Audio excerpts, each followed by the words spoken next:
Disabling two-factor authentication on Deezer can help simplify your login process. Follow these steps to turn off the security feature. Step 1. Log into your account. Visit the Deezer website or open the app and log into your account using your username and password. Step 2. Access account settings. Once logged in, navigate to your account settings. This is usually found by clicking on your profile picture or username in the top corner of the screen. Step 3. Find security settings. In the account settings menu, look for the security or privacy section. This is where you can manage your two-factor authentication settings.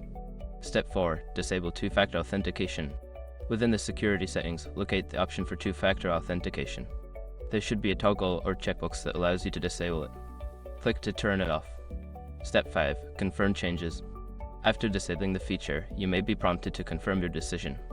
Follow any additional instructions to finalize the changes, ensuring that two-factor authentication is fully disabled. By following these steps, you can successfully disable two-factor authentication on your Deezer account. Always remember to keep your account secure with strong passwords and other security measures.